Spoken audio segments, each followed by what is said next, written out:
Well, heidi ho, neighborinos. Welcome to Stratosphere Lounge. I'm your host, Bill Whittle, and it is the 25th of November, 2022. Still no flying cars or jetpacks, no Saturn missions. We still don't have the underwater dome cities. We don't have the moon bases. We don't have the nuclear power plants running the desalination plants so that we can grow rice out in the Mojave Desert. None of that stuff is quite online yet. Otherwise, we're doing okay. It's going to have to be a short show tonight, I'm afraid. We're night after Thanksgiving, so it's not just that. I've just been here since 4 this morning, so we had to get the right angles out today, and Scott works Black Friday, so we had to move everything up, so I'm in here long enough. But we got time to do some fun stuff. So let's just dive right into it, right? The big news, and I'll try and monitor these 2 comet streams if I can here. And happy Thanksgiving to all of you as well. Is that Elon Musk has apparently now issued a blanket amnesty for Twitter, and anybody whose account was suspended or removed, as long as they didn't break the law or it was a spam account, then they're getting it back.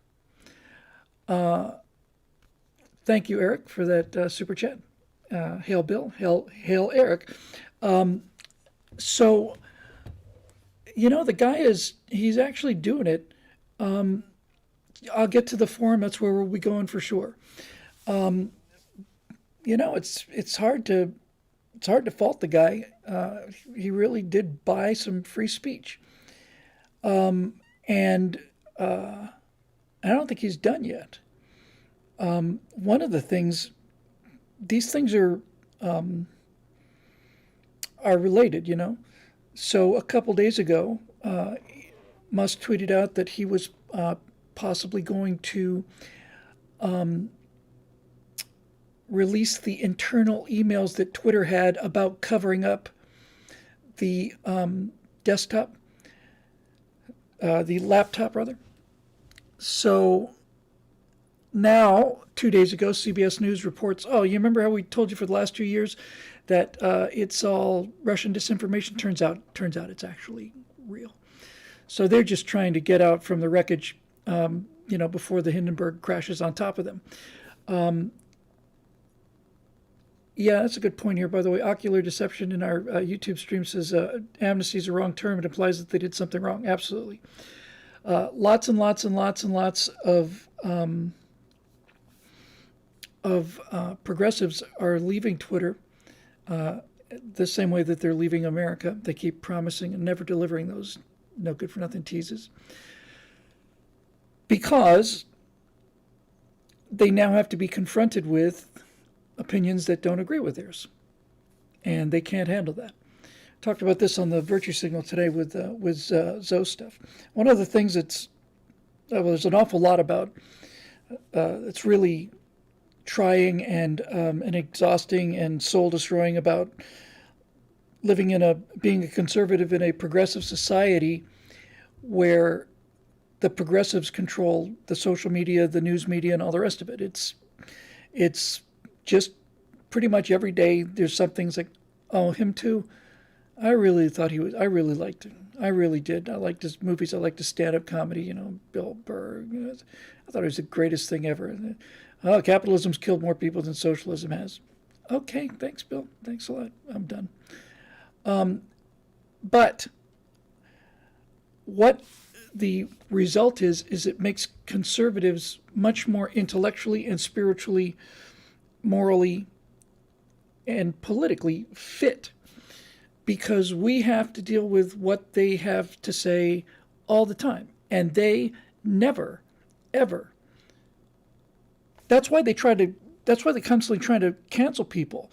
They don't know how to respond to arguments that we make, and we can make them in such a way that it's not even, you don't even need math, right? So the fact that we're allowed free speech on Twitter is really pretty much the end for them, because they can only function when they don't have competition. if their policies were any good, they could make a compelling argument, but they're not. So they have to take the people who can make a compelling argument and chuck them out the window. And now they're chucked back. So that's kind of interesting. Quick aside here, somebody in the comment section, not a super chat, I might point out, said that if you're watching on YouTube now, if you could do this, I'd really appreciate it. If you could, don't lose the stream in mid sentence, please. If you could unsubscribe to the channel and then just resubscribe and hit the bell. We have nearly 200,000 subscribers, and our videos go out and they get seen by 5,000 people. There's something fundamentally wrong with that. So that's one way to kind of reset the thing. And, if I could get 198,000 people to all do this at the same time, then we'd be golden.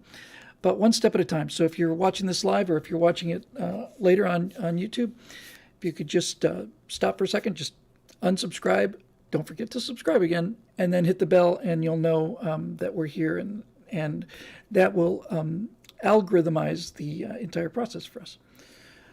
So the big question now is there's two big questions. First of all, one question, first time chat, by the way, first time chat from Texas Pete 214. Hey, Texas Pete, good to see you. So one question is, what happens to social media now? Does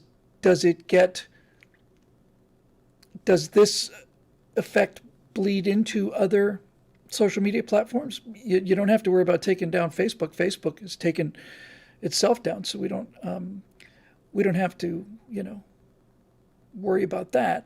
But obviously, I think the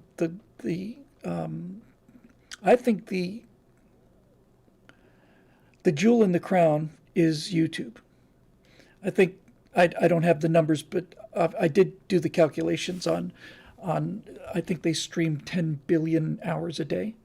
10 billion. Another first time chat from Sorcerer Fan. Thank you. Subscribed, unsubscribed, then resubscribed. Okay, so is this going to spread? And there were really rumors, that he's looking at YouTube. As far as this business is concerned, and the business of doing what we think is the most important thing, which is to change the pop culture, right? We don't need to change the Heritage Foundation. They're doing a great job. We need to change the pop culture. And in order to do that, we need to be seen. And in order to be seen, we have to get out from underneath the algorithm. And he's done that at YouTube, at Twitter. If it either bleeds over to YouTube or if he makes a move. Now, of course, Google's got a ton more money than Twitter did. So it seems unlikely that he could buy YouTube. But by golly, we've talked about this before. It would be great. That would be some great, what's the word I'm looking for? I've forgotten. I caught something in the text stream and off the rails it goes. I said they stream $10 billion, 10 billion hours a day. And Joshua W. says, I was told there's only 24 hours in a day, so 10 billion hours in a day, that's some pretty good math. That's like eternal golden thread and mathematics. Obviously, it's multiple people streaming for 24 hours a day. So anyway, Disney is collapsing, as Rowanson's alter ego says. Facebook is bleeding out money. Twitter is back in the world of free speech, which is really, really, really important. And as we mentioned, that's what I lost my train of thought on just a moment ago. There have been rumors that Musk is talking about turning Twitter into something that can carry content with it. And if that's the case, then we're absolutely incredible. David said, Watch died suddenly. I will deal with that in a minute. Google's, Marusha says Google's preparing to fire 10,000 poor performing workers. Musk said the problem when he got to Twitter was he found 10 managers for every coder, and that's probably about right. So I want to get to died suddenly in a minute here. You should also open channel memberships. I know you'd prefer people join the Bill Whittle site, but you should take support how people want to offer it. I absolutely do. So now I'm going to make myself a note to do the channel memberships, which is probably as difficult as the super chats, which I postponed for, I don't know, 3 months because I didn't want to go. I just didn't have the time to muddle through it. It's one switch. So yeah, channel memberships. We'll take everything we can get. Thank you for the support, all of you. Okay. Now that's a hard copy. Before I get to, I want to thank you for that, by the way, Rodzilla. All right, so now we're going to see about what YouTube is going to do about this topic, because I might need to add to the Victrola YouTube vocabulary. There are certain things on YouTube that would get you flagged immediately. And saying there were problems with the Victrola was one of them. And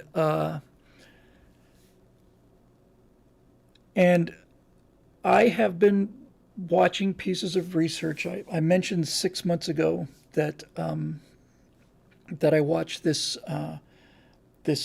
grand jury kind of indictment of the whole thing, and it was really kind of ad hoc. But there was I think probably 7-8 days of testimony, 8 hours of testimony every day. I listened to every hour of it. There was some credible people making some very credible assertions based on physical evidence, which they had. So there is a documentary that came out 2 days ago, or 3, something like that. And I watched it the day it came out. I didn't know it was coming out. I just happened to see that it was now playing. It's called Died Suddenly. This is not for the faint-hearted or those weak of stomach, for one thing. It is extremely difficult to watch, but you need to watch it.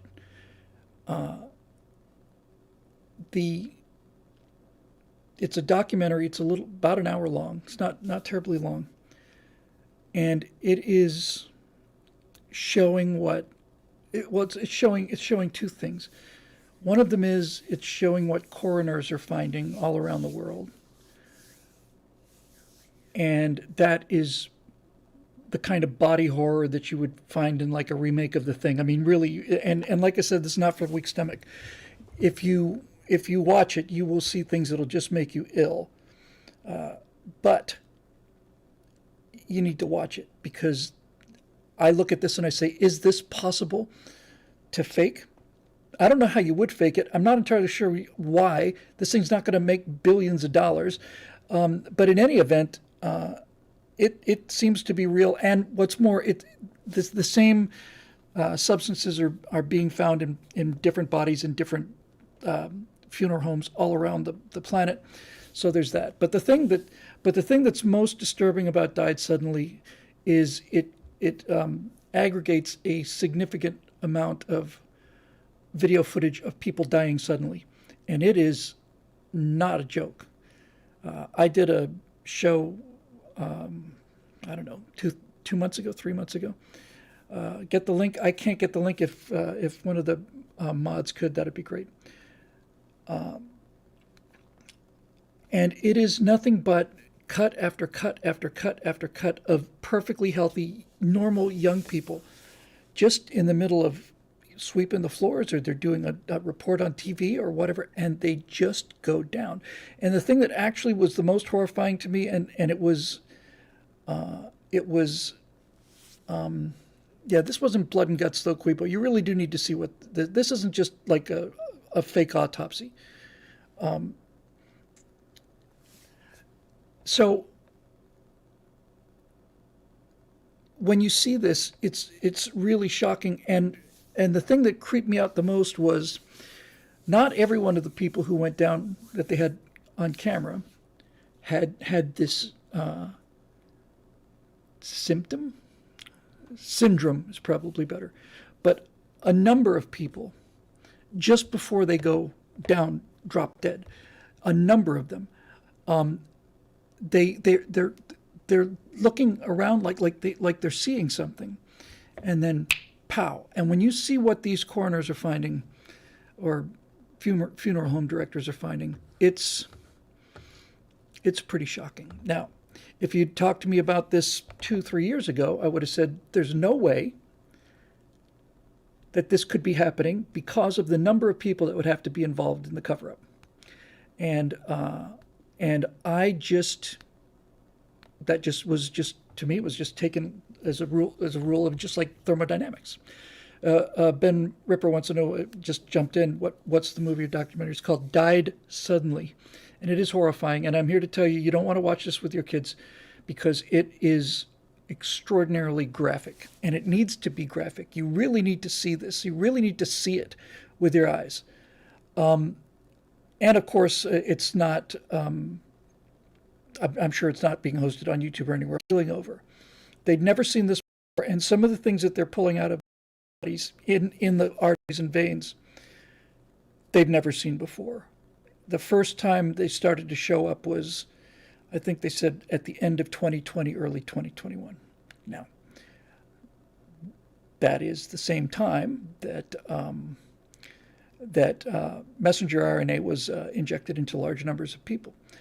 I don't want to miss this. Jacob James for a $5 super chat. I've been listening to you on since PJ TV. Love your arguments and ideas, and I can't wait for the rest of Diaz for Dungeons and the Colony show. Thank you, Jacob. It will get there. I have to get this. I have to shovel this Soviet thing out the window, but nevertheless, thank you. And Eric Gotts, another $5 super chat. A definition of a conspiracy theorist: someone who will be proven right in 5 to 10 years. So I'm looking at this documentary, right? And I've been following this stuff under the radar for the last year and a half. Now somebody's actually compiled it and put a lot of evidence in there that I didn't see before. And then when I was watching it, I do what I always do to try to stay on the truth. And that is, how could this be fake? In other words, how do I know I'm not watching a flat earth documentary? Because any documentary can present little pieces of evidence, put a narrative through there, and you'll be convinced that, that the works of William Shakespeare were written by Edward de Vere, 16th Earl of Oxford, which I believed for about a week. I believed it about a week because I saw this documentary and they asked all these questions that seemed to be blockers. There's no way that William of Stratford could possibly have done this. And then, in the interest of intellectual honesty and character integrity, which are nice things to have if you got some free time, I decided I at least need to hear the other side of the story. So I watched a documentary on the case for Shakespeare being Shakespeare. And all of the things that seemed so overwhelming in the De Vere documentary just immediately just dissipated into mist. Like, boom. I'll give you a simple example. I'm coming back to Died Suddenly, but I'll give you an example. One of the things that they said in the thing that was trying to say that it was written by the Earl of Oxford was that William of Stratford, who they claim was just an actor and, wool trader, he was an actor and he was a wool trader. But one of the things they're saying is that none of Shakespeare's daughters could write. And that's obviously inconceivable that the greatest writer of all time, that these three girls, country bumpkins, couldn't write. And then I said, well, that sounds pretty suspicious. And then somebody said, look, no women were taught to write back then. Maybe if you were in the royal family or extremely high nobility, but women just weren't educated. They couldn't read, they couldn't write. Most people couldn't read and write. I thought, that'll do it. They say that his initials, are very wavery, and that means they're being forged. Well, he's dying, and he's got a little tiny box he has to initial his will with, and so on. The case is overwhelming. And Dave Big Booty's right on something here, because this is the same experience. I'm coming back to Died Suddenly. Dave Big Booty in the Twitch stream says it's like Oliver Stone's JFK. It all goes poof when you read Case Closed by Gerald Posner. Case Closed by Gerald Posner is one of the most important books that has ever been written.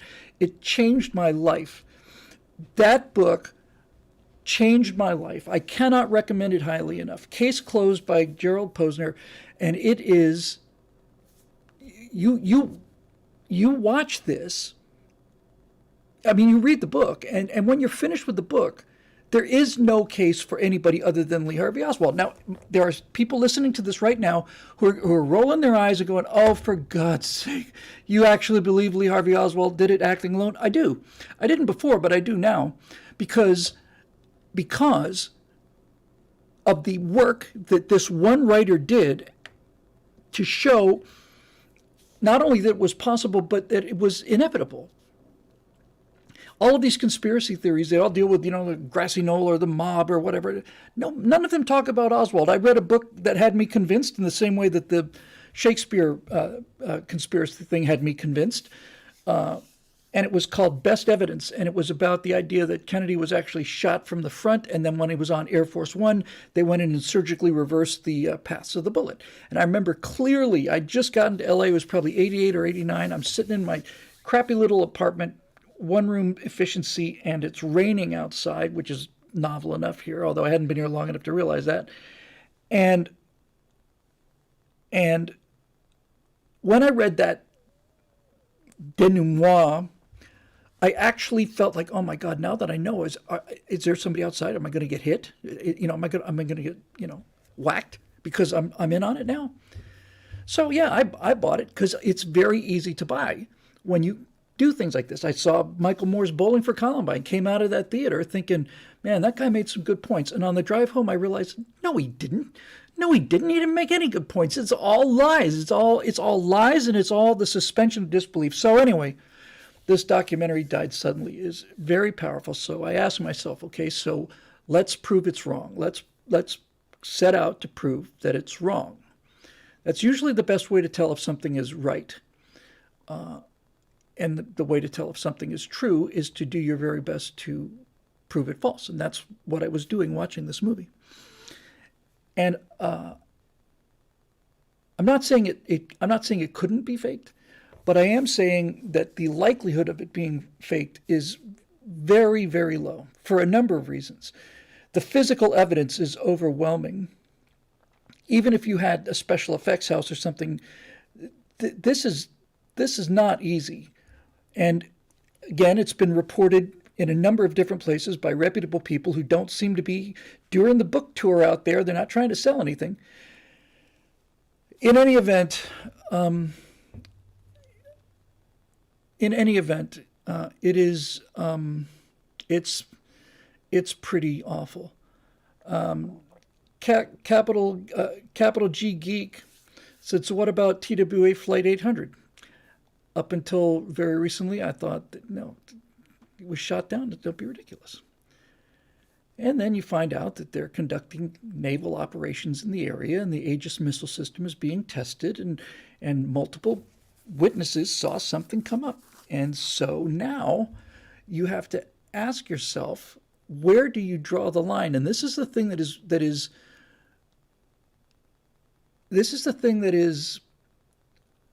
vexing me. I don't know how to draw the line anymore. Heretic, just an interesting comment. Okay, Bill, take a rifle out to the range, use whatever target you want, video, shoot it, and show the object reacting to it getting hit by moving where the bullet came from. I'll take you up on that, Heretic. And the object I'll take out there is a watermelon. And when you shoot a watermelon from the front, enough material is ejected out the back so that the watermelon comes forward. I've seen it with my own eyes. I've seen it on video. So there you go. These are the kind of things that just seem so straightforward, but are actually not. So I understand. I just saw in the comments that it was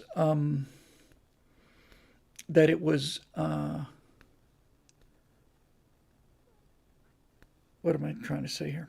I'm really having some memory problems. I'm really getting worried about it. Oh, come on. Oh, that it was banned on Twitter. Okay.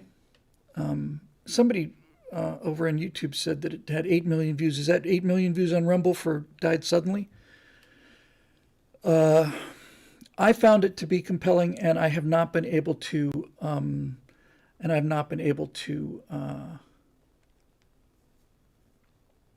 find. I believe it. Now, if somebody wants to make a case against it, I'll be the first person to watch that, and I'm certainly willing to admit, as I've said before, I'm certainly willing to admit that that I could be taken in by this, but I don't think I am, because when I get to this place where I think, now you're really gone down the rabbit hole, Bill. Now you just lost your way. You believe all of this stuff, and now you're just next you're going to be believing that the moon landing was faked. And it's disturbing to me. But then I have to grab myself by the collar and just start saying things out loud, like, okay, the FBI did invent evidence to launch this probe into Donald Trump. The FBI did do that. I did see James Comey indict Hillary Clinton for 45 minutes and then say that we shouldn't prosecute the case. I saw that with my own eyes. Jeffrey Epstein committed suicide in a 12-minute window when the video cameras went out just mechanically went out and came back on again. I didn't invent these things. I didn't come up with these things, right? I didn't come up with the fact that 6 states stopped counting in the middle of the night in 2020 when it's never happened before. I'm not the guy who said that Maricopa County is going to have to take 2 weeks to count the votes. 2 weeks to count the votes. I'm not making that up. And this is where I have to come back to myself, because I really am so determined to get this stuff right whenever possible. Whenever possible. I just want to get it right. So, yes. So Quibo just said, basically, be careful. Documentaries are designed to influence people's minds, both left and right documentaries. That's what I've been saying for the last 20 minutes. I got taken in by the Earl of Oxford thing. I got taken in by Best Evidence. Got taken in by a lot of things. But I have not heard the rebuttal. And when I look at things like, when I look at the CDC redefining what a vaccine is, that actually happened. Somebody did a screen grab of what it used to say, and then you can go there and here's what it says now. It used to say that a vaccine is a serum that provides immunity. Now it's a serum that produces an immune response. If I get a splinter in my finger, that also produces an immune response. So,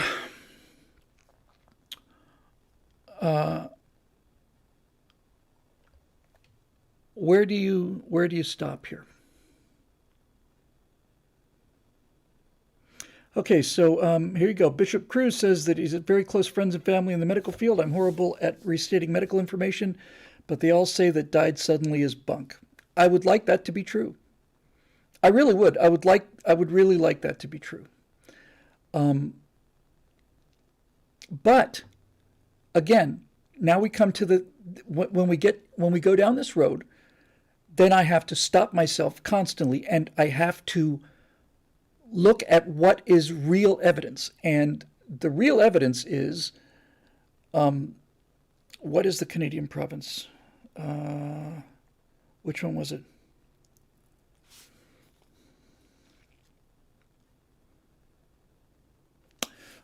A Canadian province reported officially on their official website that the number one cause of death in that province was unexplained. That was the leading cause of death, was unexplained.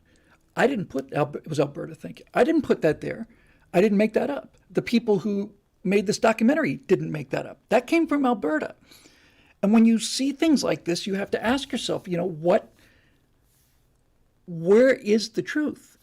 And this is something that everybody should be trying to do. And if there's anything that I've tried to accomplish the time I've been doing this, it's to be honest about finding the truth. It doesn't mean I always get it right, but I usually get it right. And whether I get it right or wrong, it's important to me to try. So you know, I don't know. I don't know. Something is happening, and soccer players going down and athletes going down.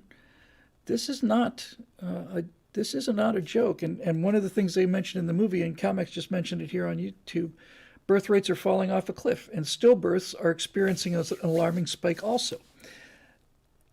Okay, that seems to be true. That's not just stated in the movie. That seems to be true. Jonathan Arnold, thank you for the super chat, said, remember the greatest discoveries came from questioning the narrative. And by the way, right, this is the entire point of free speech. This is the entire point of it. And Elon Musk understands this. This movie could be completely fraudulent. This movie could be absolute bunk. It could either be misstating evidence, or it could be an actual fake. It's entirely possible that that is the case, right? But it's also possible that it's not. And the way you find out whether something is true or not is by discussing it and getting all of these different viewpoints. And now we're back to that distributed intelligence and what is the Ox way kind of thing. This is how you solve problems. This is how you actually come to the truth, is by discussing it, and everybody knows something about something. And all of these opinions come together, and you can at least make an effort to get at the truth. So when these people are banning things, when they're, look, I've got it on record. When they locked California down on March 18th of 2020, I was in the middle of a Stratosphere Lounge show. Somebody pointed it out to me in the comments section. I couldn't believe my eyes, but sure enough, there it was. Okay, so that was March 18th of 2020. And 7 days from that point, I had already heard convincing evidence that it was not from the wet market, that it was from the Wuhan lab. I had convincing evidence that there were large segments of the genetic code had been basically cut and pasted.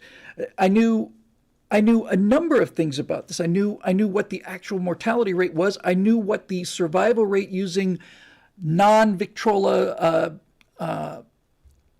therapies was. I knew all of that stuff. And now, 2 years later, I also knew about Hunter Biden's laptop. So bit by bit, it's starting to come out. And it will come out. I don't know if it'll take 50 years, 100 years, 1,000 years, I don't know. But there's funny thing about that is that the truth does have a way of eventually nosing its way to the surface, which connects me to one other thing, and then we'll get to questions, because like I said, I have to make it relatively short tonight. The reason that it's taking me so long, we talked about this last show, the reason that it's taking me so long to get this Soviet system out.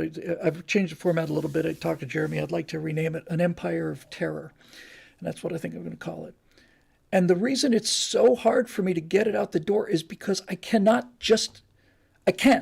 do it. I'm not capable of it. I'm not capable of saying, okay, you're pretty sure about this, boot it out the door. You got other things to do. Just, you've already qualified that you don't know. So admit that you don't know. Nobody knows. State you don't know. And get these damn scripts out the door. And I can't do it. I can't do it. I cannot get this wrong. I can't get it wrong because if I get it wrong by coming in too low, if I get it wrong by crediting people who have inflated the number of people killed during the Soviet Union, if I get it wrong by coming in too high, then people are able to attack that entire series with one example. Right? If they can prove one example where, that Whittle lunatic said, 400,000, turns out it was only 40,000. Yeah, only 40,000. But I got to get it right to defend against attacks from the left. And if I come in low, then I have, on some level, I feel this very strongly, I have on some level failed hundreds of thousands, if not millions of people who were murdered. And I feel it's my job to get them some kind of justice. And so I constantly have to look at this, and then I'll be ready to ship it in a second. Here's another book. Oh, come on.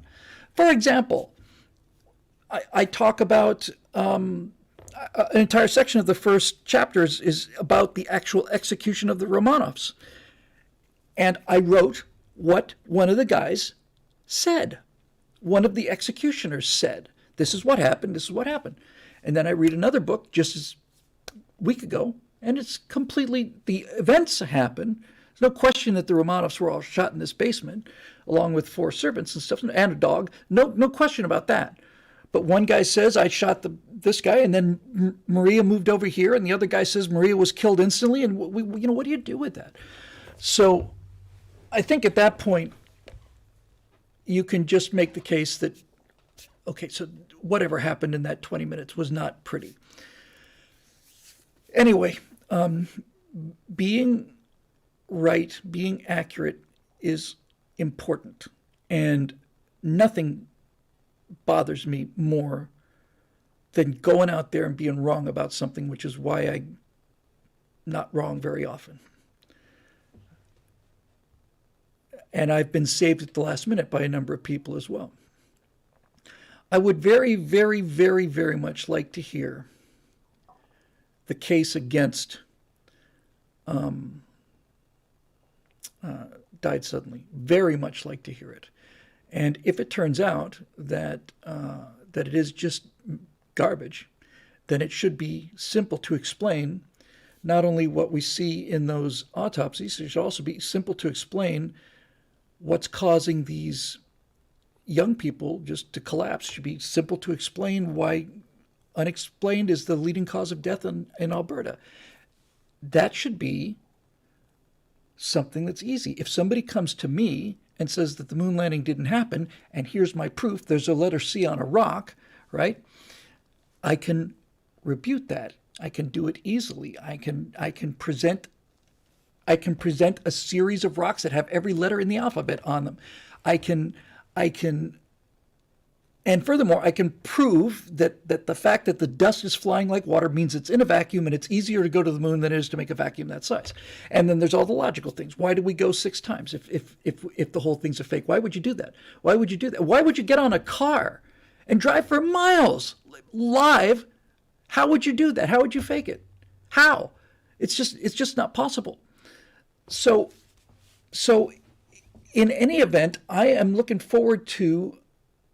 very much looking forward to hearing the rebuttal for this, because it looks very compelling to me. Now we have a super chat here from Sarah Larkin. Thank you, Sarah. Dr. John Campbell from the UK is worth following, a well-renowned teaching doctor who was pro-vax but then changed his mind after doing his own research. Best wishes from Jeff Larkin and his wife. That's Sarah Larkin. Hello, Sarah Larkin. I recognize the last name. Here on our YouTube channel, Sarah Larkin is, first of all, my condolences, is married to Jeff Larkin. And Jeff Larkin is the guy who not only taught me how to fly, but taught me how to fly so well that I'm pretty sure he saved my life, because I've had 3 full-on engine failures in single-engine airplanes, and every single one of those were non-events because Jeff Larkin taught my reptile brain what to do. He's the best flight instructor I've ever had. He's the best flight instructor I've ever seen, and was a roommate as well, and just a straight-up guy. Came here from England, and the reason he said he came here was so he could drive a Jeep and fire his guns. And I thought, that seems a bit odd. Now I realize, no, you're way behind the curve, Bill, dumbass. Of course it's the reason you come here. Anyway, I don't know if Jeff is watching now. Maybe he'll get to watch it recorded, whether he does or not. Just don't tell him, what I said. That would be, don't tell him what I said, but you get the idea.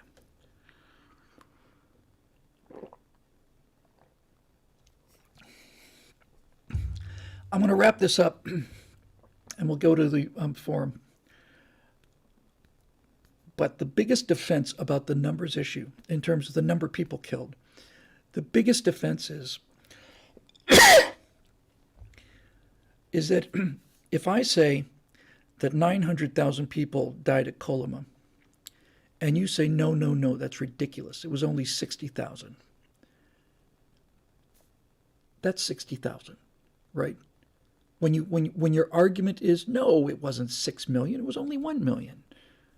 What kind of argument is that, right? I've talked about this before too. The difference between us and the Nazis is very simple. The Nazis committed atrocities during wartime. The Americans committed atrocities during wartime. That's what war does to individual people. But the difference between the Nazis and the Americans is if a German lieutenant went out and burned down a village and killed everybody in it, he was acting under the orders of the command. When Calley did it, he was not under orders to go burn that village and kill those people. As a matter of fact, he was immediately prosecuted, and other U.S. soldiers landed a helicopter between him and the civilians. And so the difference isn't that we are incapable of it's not that we're not human. We are human. We do these things just like everybody else. But the difference is, what does the society say about it? In the case of the My Lai massacre, it was a national disgrace. On the Eastern Front for 3 years, there were My Lais going on every minute of the day for 3 years, right? And that was the policy. So, I don't know. It's just very hard.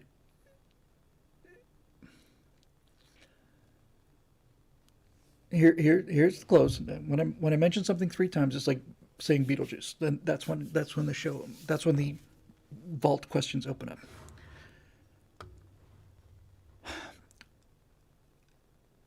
At Kent State University in 1970, some poorly trained National Guardsmen were under a great deal of pressure, and they opened fire and killed 4 students at Kent State. And that became a cultural landmark. It became something that we have never forgotten. It's something that changed the 60s, changed the country, really shook us in terms of who we are. 4 people. I'm not minimizing that, right? What I'm saying is 4 people being shot caused this country to stop and look at itself because 4 people had been shot. In the Soviet Union, they were shooting, in the beginning, before they got the machine geared up, they were shooting 400 people a night, every single night for 20 years. And if you can't see the difference between these 2 things, then I can't help you. I can't help you. It is not a question of who's perfect and who's imperfect. It's a question of who is morally right and who is morally evil. And there's no question about it, none. So I got to get this right. That's definitely what I'm trying to do. Okay. Yes, Dresden, Hiroshima, and Nagasaki were ordered. Hiroshima and Nagasaki ended the war. If you don't believe me, I've got my my atomic bomb afterburner. I did a month of research on that, and when you finished watching that, tell me if you think it wasn't necessary. But in any event, there we go. So I'm going to have to get over to these questions now. Did I miss any super chats? Oh, yes. Marusha Dark for $10. Regarding Soviet death numbers, take the conservative estimates and focus on moving people in a particular direction. At some point, bigger numbers will have diminishing returns on emotional impact. Yes. My biggest problem writing this Empire of Terror is scale. It's scale. No one has ever seen an accurate diagram of the solar system because you cannot actually see the solar system.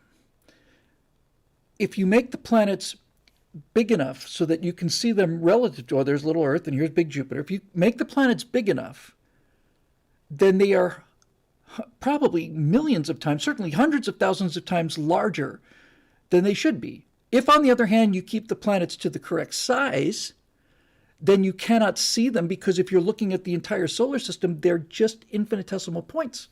You cannot see the solar system. You either have to exaggerate the scale of the planets, or you have to minimize the scale of the orbits. So that's just a situation where it's not one or the other. And we've got that same kind of thing, going on here. And you can't see them both. So what I have to do with this Empire of Terror is I have to decide: do I want to look at okay, here's 900,000 people. Now I have to take that number and make that into something people can grab. I was just reading before I came in to do the show tonight, an hour ago, 2 hours ago anyway. I was just reading that the initial order for Novosibirsk, which happens to be a city that my wife spent a lot of time growing up in, that during the Great Terror in Russia, Yezhov was ordered to shoot 8,000 people. Any 8,000 will do, but try to find people who have foreign names or maybe got a degree or something. Okay, so go shoot 8,000 people, but they didn't shoot 8,000. They shot 9 times as many people as they were told to go shoot because they had to prove their enthusiasm. And if they didn't prove their enthusiasm, then they'd get shot too. So if we go out there and we shoot 8,000 people and the Cheka in St. Petersburg is supposed to shoot 12,000 people, but they shoot 20, then we look like we're not doing our job. So we better shoot another 15. And that's exactly how it happened, right? So I have to make this huge numbers believable.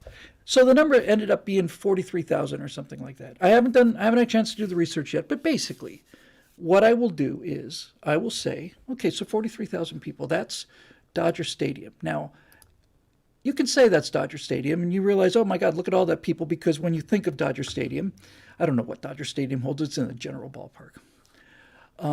When you think about it, all you see is just a blur of faces, but stop. Stand on the pitcher's mound, right? And then start walking and walk all the way around and look at every single face. You don't have to remember them, just have to look in the eyes, look at every single face in Dodger Stadium, every single one. It's going to take you an hour, easily an hour. Go all the way down, all the way around here. You got to just look at, just so you can see their eyes, see the whites of their eyes. And when you've seen every single face in Dodger Stadium, that's how many people were shot, who were innocent, shot in the back of the head. Does that help? I don't know. Helps me. Don't want to miss these. Solomon Abel with the $10 super chat. Thank you, Solomon. Long-time listener, but rarely catch it live. Love the content. I'm extremely excited about your Colony series. Thank you. Patience is the key to greatness, so don't sacrifice quality for time. Roddenberry 2.0. Well, Roddenberry 2.0 is about the nicest compliment anyone has paid to me ever. So thank you for that. That's exactly what I would like to be and can be. And also from Eric Gotts for $10, my great-grandparents lived in Poland in the war. They hated the Nazis for everything they did, but when the Soviets came and the Germans retreated, they begged the Germans to come back and fight. Poland. My paternal grandmother is from Poland, right on the Polish-German border. That there's an avenue. It's not narrow, but it's definitely a corridor where most of the killing happened. And Poland sits right smack in the middle of it.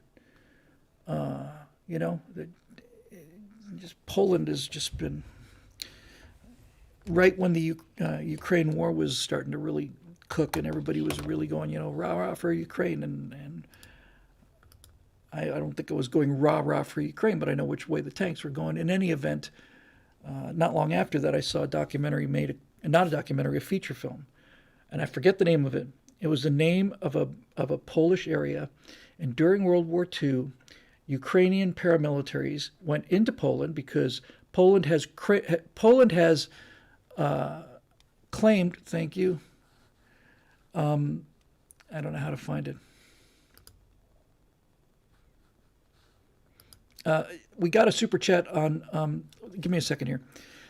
So Ukraine has claimed Poland as part of their territory, and Ukrainian paramilitary forces went into Poland and in 2 weeks committed the most appalling atrocities I have ever heard of, ever. It is absolutely the match of anything that the Nazis or the Soviets did. So the world is getting better. The world is becoming a better, safer, more decent place. Used to kick dogs in the street when you walk by them, used to spit on the sidewalk. This world is improving dramatically. All right. So somebody asked about the French Revolution. We got a super chat for that. I'm sorry I missed it. So I don't have any books about the French Revolution.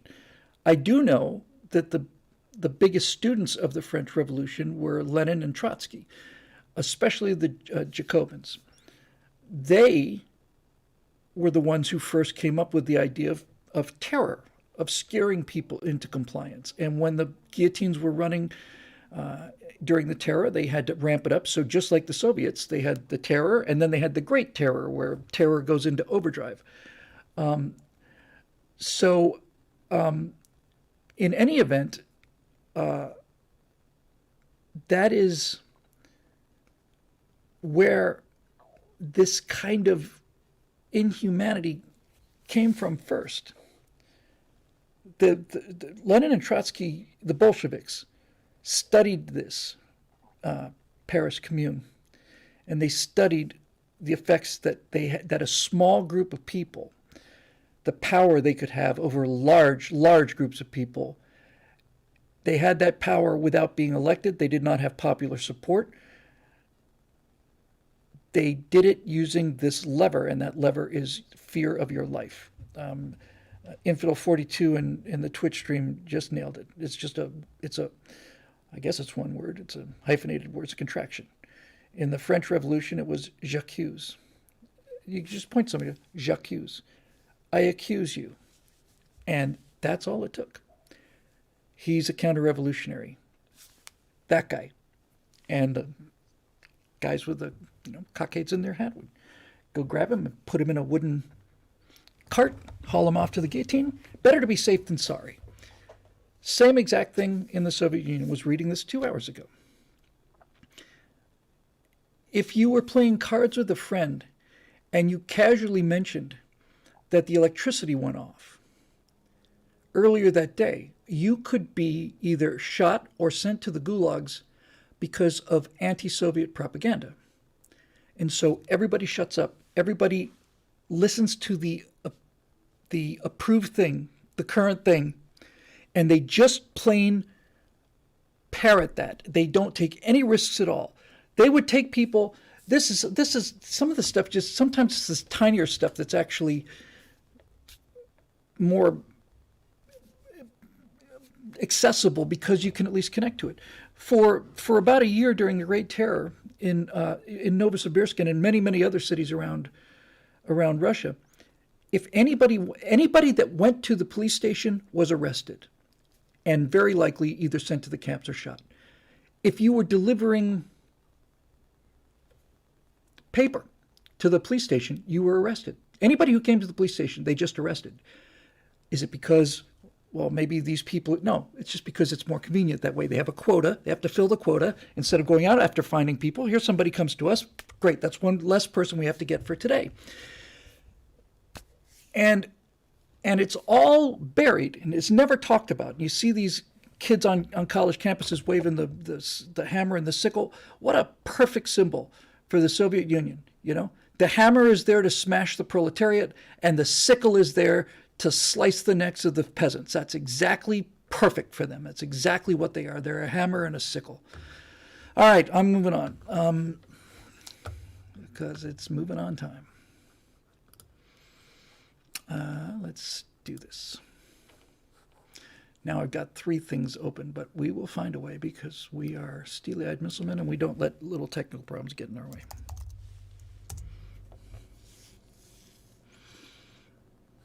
We don't get the technical problems right, but we also don't let them get in our way.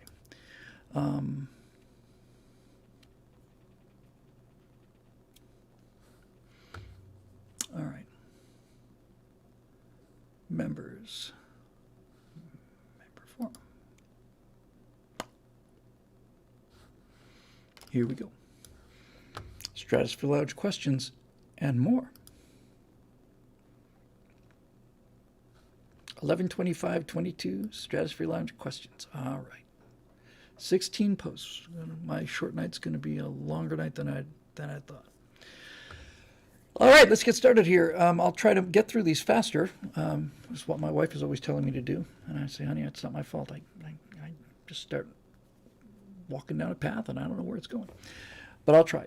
So Gearhead, here's another $10 super chat from Blank Frankie, who says, it's fun to throw money at Bill.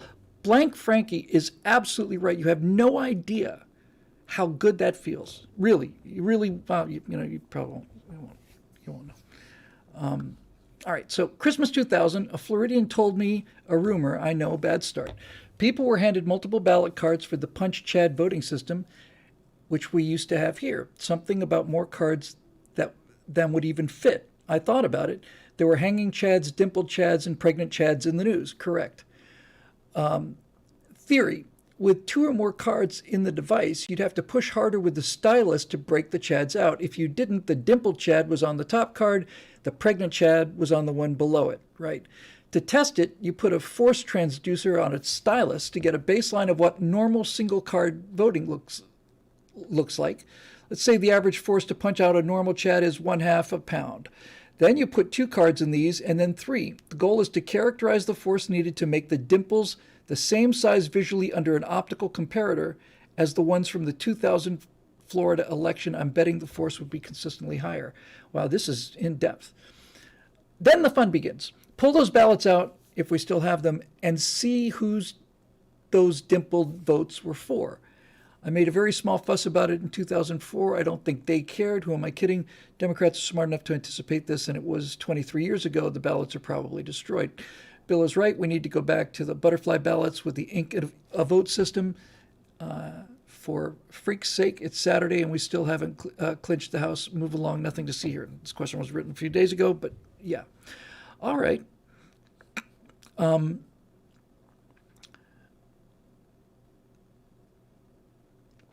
That's when our election system went off the rails.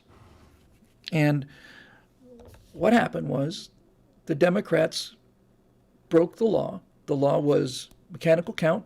So within a certain margin, you get a mechanical recount. Bush won both of those. End of story. But no. They went right to the media and started talking about how all of these people's votes were being stolen from them, you see. So we had, 6 weeks of them. Every time they'd count, they'd find a few more votes for Gore and count. Funny how that worked, kind of like some of the things that I saw in 2020. It's like all of these votes are coming in and they're all going for Gore and none of them are going for Bush. Weird. In a 50-50 election, that's quite unusual. But that's where the whole thing started. And it started because we allowed it to become a matter of opinion rather than a matter of law. Just that simple, right? That's the thing about the law. That's the thing about the rule of law. It's unemotional. It's done not in the heat of the moment. It is why civilizations work, is because of the rule of law, rational, reasonable rules that are set in place before the situation needs them, so that when the situation arises, we don't have to have what happened happen. And that's basically it. So, yes, I'm not at all surprised. Nothing surprises me anymore, and that puts me in a very bad place emotionally. I spent the first hour talking about this. Let's see. I got a couple super chats here. Eric Gotts, thank you for $20 Australian money. How is it that you have never talked to Carl Benjamin of the Lotus Eaters? He is a lot about the nature of revolutions. Also, Klavan did a Lotus Eaters interview. You wouldn't want to be upstaged by Klavan. I have no idea who you're talking about. I've heard of Carl Benjamin, obviously. Yes, there are a number of interviews that I'd like to do. And the first one I want to do is with a woman named Ruth Weiss, who runs the Voter Integrity in California Foundation. They got their work cut out for them. But Ruth is one of those people who are at the polling places, and I've got information from a relative of G.K. Chesterson's that I haven't gotten on yet because I have to get this stuff out the door. But then I will get back on all of that stuff. So, yes. Anyway, Eric, Epic, guess, $10. Epic and the Blessed Wife are in. Thank you. And Rob Ross for $20 says, come on, folks, throw money at Bill. Get him confused, off topic, running long, and in trouble with his wife. Yep, in that order. Okay. So I knew these super chats were going to be a problem for me. And the problem was not that I couldn't get them done. I just knew they were going to, shiny thing. Okay, so I hope that basically does it, Gearhead, because we're going to move on this one. If something I missed, you just bring it back again. We will take it back in whatever condition you bring it in, and we will issue a full refund. And not only that, we will replace the item. So the question, any chance you can interview someone interesting or famous or has a book to sell? Funny you should mention that. You've shown you can juggle 3 balls without many drops. How are you with 7 balls in the air? I'm having a problem with 1. Your website, so balls 1, 2, and 3 are your website, daily wire work, and the Stratosphere gigs. You're killing it. Balls 4, 5, and 6, MB2A, firewalls, animation studio. Not so much, exactly. Ball 7, interview someone instead of an MB2A. It fits the algorithm of, the algorithm. That's clever. Of YouTube. You think you're too small to capture a guest, but can you pull some favors? Mike Rowe, Dana Lash, Jeremy Boring, Burt Rutan. Certainly 3 of those. Mike Rowe has a show and a foundation to sell. Yes. Dana on gun laws. Yes. Jeremy's razors business. Yes. And Burt Rutan on anything. Yes. How about that guy from Coeur d'Alene who invented that simple respirator? How'd he do with that? Dr. Bird would be a little tougher as far as the interview goes. He died a couple years ago. But as far as I know, the other ones are still kicking.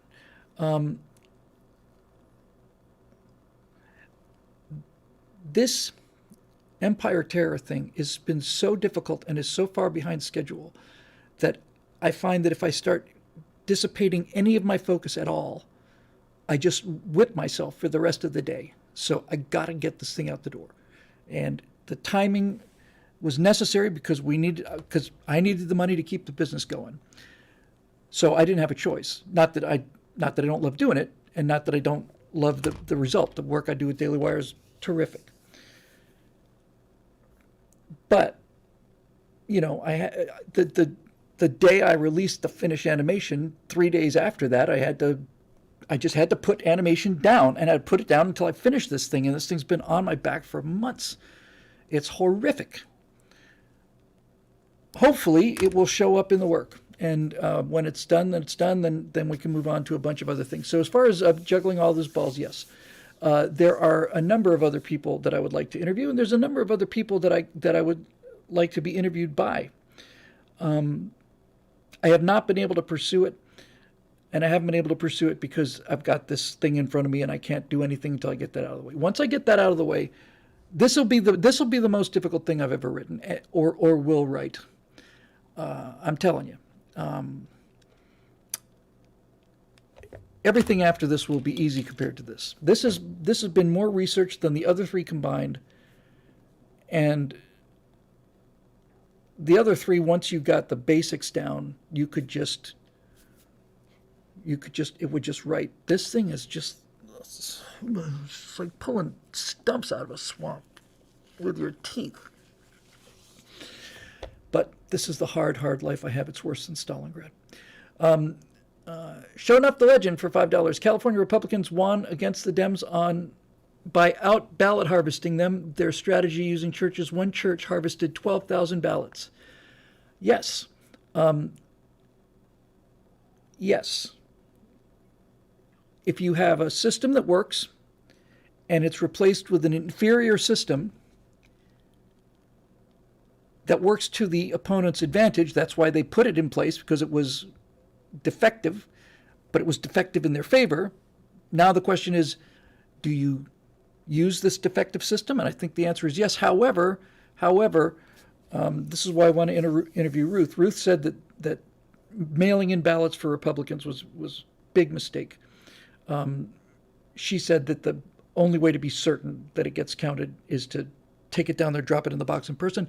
So I'm backing out of this one. I don't know the answer, but she will have a lot to say about that. So I would like to get to that as soon as I can. All right, back to the questions here from Henry Lumley, who curates this thing, among others. Here we go. Bill, here's part of the Twitter story you guys have not discussed. Elon tweeted that removing child sexual exploitative material and accounts from Twitter would be priority number 1. Bill, you may not have known this, but Twitter has a huge pedo groomer community, and Twitter previously was doing exactly zero to combat this. Well, by removing that material and those accounts, Elon has also shut down Antifa Twitter. Odd that apparently there was a bit of overlap in those two degenerate communities. Yes, he did, didn't he? And he shut them down because Antifa showed up armed at a gay pride thing.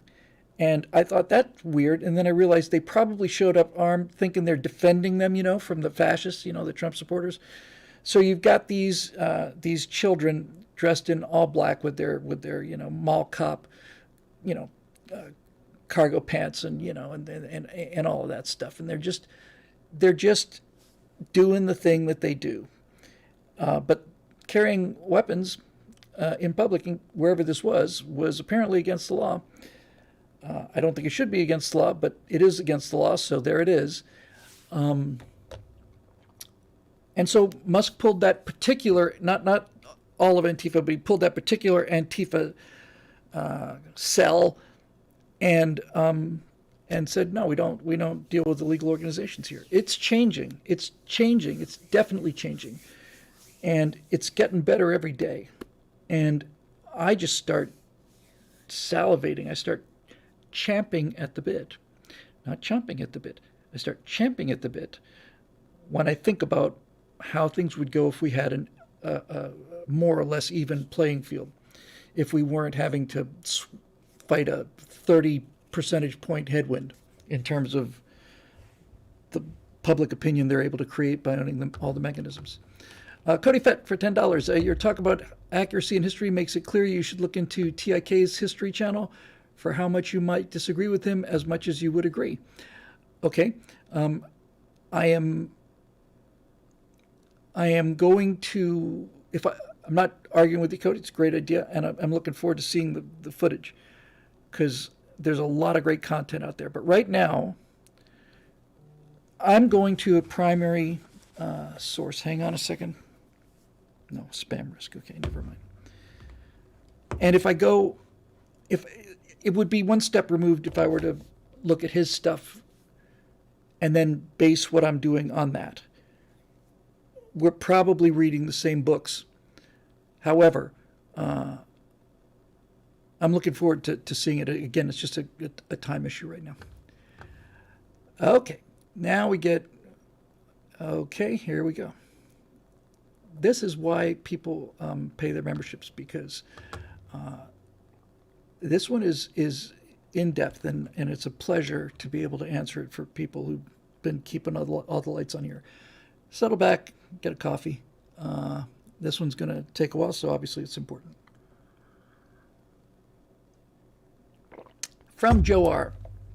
Bill, I'll try not to write too much, but please stay with me on this. I will stay with you on this. As we all know, the midterm elections were a complete disaster, and of course, the media and Rhino establishment are quick to blame Trump for our losses. I beg to differ. I blame GOP leadership for sabotaging our America First candidates by trash-talking and withholding funds in key races we could have won otherwise, like the one in Arizona for senator. Absolutely right. Mitch McConnell took money away from that race that we could have won and should have won. I also believe that there was still a lot of fraud. California, Arizona, and Nevada taking a week plus to count votes, and then magically the Democrats came out on top every single time is not a coincidence. Notice the AP is always quick to call races for Democrats, but stall calling races for Republicans, gives them more time to find extra votes they need to win. I'm going to address this, and I'm going to come back to the rest of the question. The simplest thing I've ever heard, this is the easiest explanation I've ever heard to understand how fraud is committed. And the fundamental problem is if you don't know what goes in the box, then anything can come out of the box, right? So if we want to call the electoral system a box, or if you want to think of it as a physical box, if we have 100 registered voters and 100 people vote, and you look at the results and one guy gets 60 votes and the other guy gets 40 votes, you have a high degree of confidence that that is an accurate count of the votes because those two numbers equal the numbers of votes that went into the system. But if you put in 100 votes and one guy gets 60 votes and the other guy gets 80 votes, you know you've got a problem. The problem we haven't even addressed is we have to know how many votes are going into the box. And the way we used to do that was through voter registration. But the voter rolls, it's convenient for certain parties to have dead people voting for them. So those voter rolls get more and more kludged up. And the other thing you would have to do would be to show up at the location where your name was, check off your name, sign it, boom. Now you have a high degree of accuracy of what is going into the box. And when you know what's going into the box, you cannot fake what's coming out. If it turned out that Donald Trump put in 60, there were 60 votes for Donald Trump and 40 for Biden, and it comes out that Trump has 60 votes and Biden has 200, that's the problem. You have the open field for fraud if you don't know how many authentic votes were counted, because you can exceed the total number of votes. And my understanding is that happened in a couple places, at least in 2020, where there were more votes than, we see this occasionally, not even in big races. There are more votes than voters, And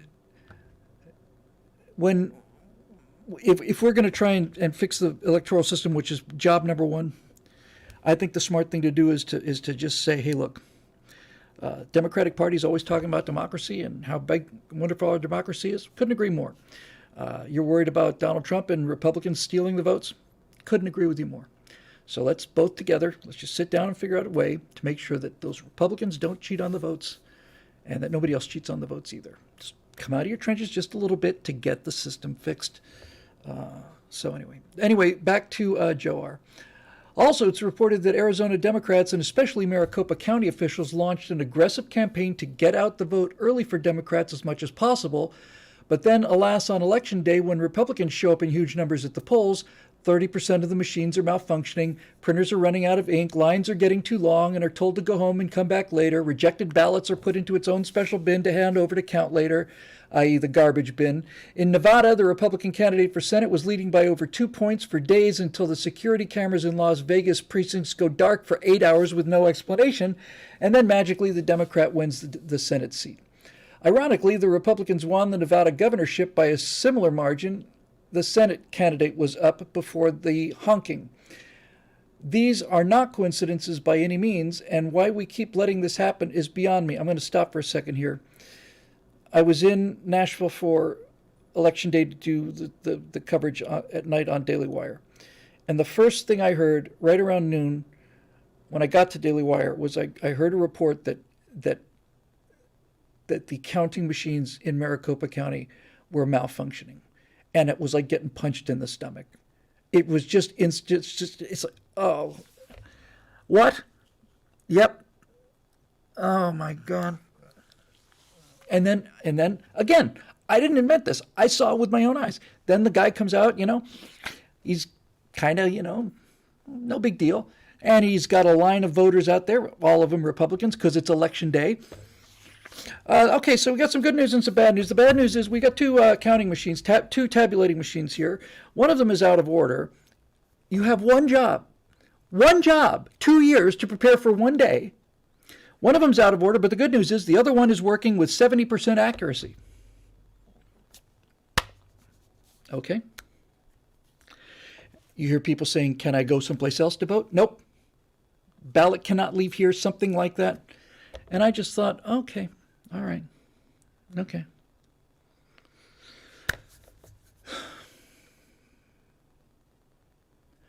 These are not coincidences by any means, and why we keep letting this happen is beyond me. It's beyond me too. I'll tell you this, Joe. There is very sophisticated psychological manipulation and very sophisticated psychological feedback. The reason that artificial intelligence is reading everybody's email is not because they care about what I say or what you say. They don't give a damn about what I say or what you say, but they give a very big damn about what we all say. And I continue to maintain that because they have a really clear idea of just exactly how angry people are. They know they know how much temperature this thing will take. We can turn it up. Yeah. No, now they're starting to sound like they're actually getting serious about it. I'm going to back it down a little bit. So yeah, there's no question about it. Why do we allow this to happen? Why? Because we're K-type creatures and we play by the rules. And even when the rules are broken, we still are reluctant to disregard the rules. That's the psychological weakness that we have. Also, the other psychological weakness that we have is that we look at politics like it's politics, and we don't understand the nature of the people that we are dealing with. We don't understand that they don't care about honesty, fairness, or anything. It's not part of their vocabulary. Power is their vocabulary.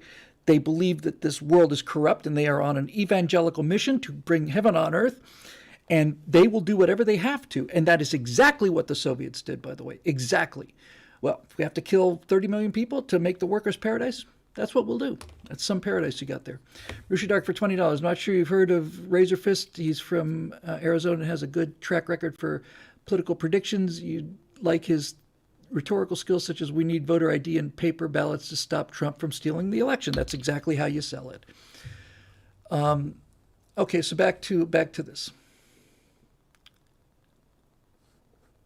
Even if I'm wrong about cheating, those unfortunate but foreseeable events do not make people feel like our elections are honest and secure.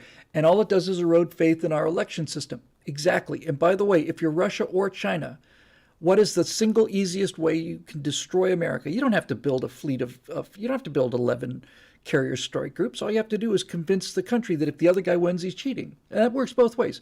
If the Republicans win, it's because the Democrats cheated. If the Democrats win, it's because the Republicans cheated. Now, I have an opinion on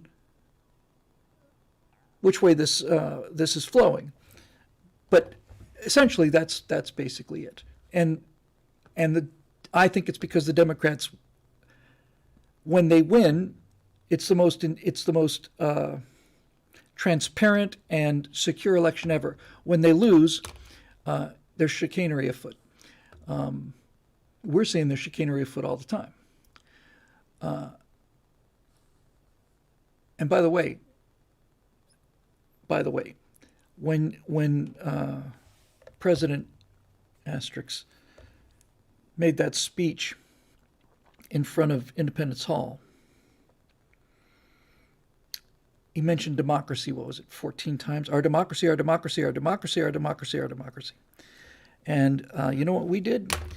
We went and started arguing with them about democracy. Not once, anywhere did any Republican ever stand up and say, this entire discussion about losing our democracy is irrelevant and it is also misleading, and you know it. This is not a democracy, it's a republic. And the reason it's a republic is because a democracy can vote their rights away, and a republic can't. So, while you're saying the democracy is under attack, what you're saying is you want unlimited democracy that you can control in order to erode the protections that are put in place by the republic. And do we ever come out and talk about the republic? No. We talk about the democracy. What's the name of their party? The Democratic Party. What's the name of our party? The Republican Party. Does the Republican Party ever talk about this country as a republic? No. It's a complete mystery why we're, if the truth wasn't on our side, it would have been over a long time ago. All right, so back to this. If Florida, Texas, and New York can count most of their votes on election night and know the winner, then the only thing I can suspect about these other states taking a week or more to count votes is that they are cheating. I don't know what else there is to say about it. I was mentioning Ruth Weiss earlier. When she said, no, we should not be doing what they're doing, we should not be mailing in the votes, I said, okay, why? And she said, because if you mail in your vote, they know either statistically from your return address, or they can just check the voter rolls. They know how many votes they need for a month in advance, right? They can see what's coming in, and they can see the percentages. They can see all of this, the thing in a statistical model. You're just giving them a month to do what they have to do instead of making them do it overnight like they did in 2020. Blank Frankie for $5 super chat says democracy is only democracy if it's from the democracy region of France. Otherwise, it's just sparkling mob rule. That I am going to do a screen grab of. Honest to God, that is, you have won the internet for the day. Bravo. You have my genuine, sincere one writer to another. My God, I wish I'd thought of that. Thank you for that. I should pay you $5 for that, but I won't.